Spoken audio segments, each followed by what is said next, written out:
Well, this time last month, police were canvassing Prince George County neighborhoods looking for an alleged rapist who brutally assaulted a special education teacher. But tonight, that teacher is charged with making a false police report. At the Scott Park for an assault. We do have PD en route. A call for help October 11th coming from Scott Park in Prince George County. We're not on scene when we talked in a trailer park when she was tied up.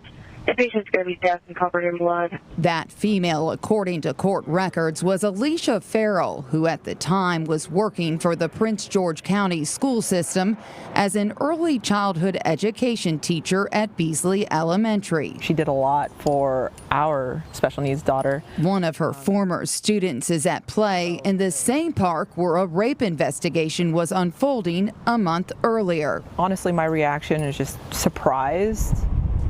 Farrell told investigators she left Harrison Elementary School on her way to a home visit when she claimed she went the wrong way and ended up in Country Air Trailer Park, where she says she turned around in a cul-de-sac and pulled next to a white service van. She says she got out of her car and looked around, and a Hispanic male forced her in the van after grabbing her by the shoulders. She told police he sat on her stomach and zip-tied her hands together and sexually assaulted her. Farrell told police that she was able to finally get out of the van and get in her car and come here to Scott Park. That is when she called a coworker, she says, and asked for scissors.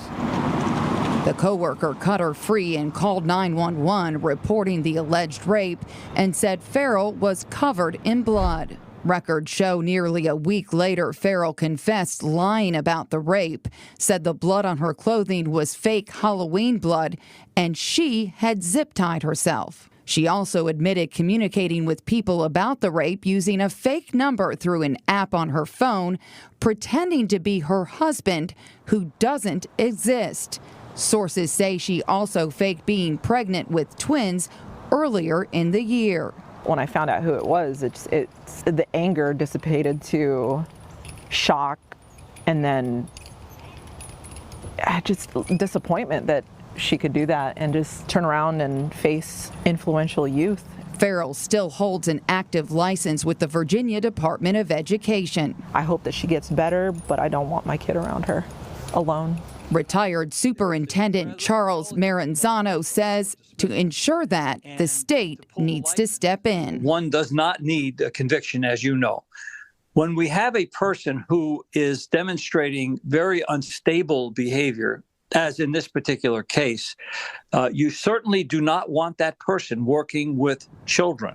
It would behold the Department of Ed to pull the license that would protect any school division in Virginia from hiring a person who has a record.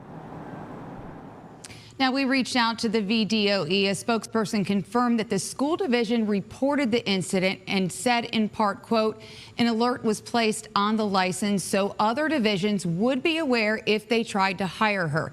The district sent us the email that they sent to families last month, notifying them that a staff member was charged with a misdemeanor for making a false report and was placed on administrative leave pending the outcome of this case. Farrell told investigators she staged the rape for, quote, attention due to being, quote, lonely. Police noted they dedicated numerous resources to this case and stopped numerous vans driven by Hispanic males. Farrell will be back in court on January 13th. Much more on our website at WTVR.com. In the studio, Laura French, CBS 6 News.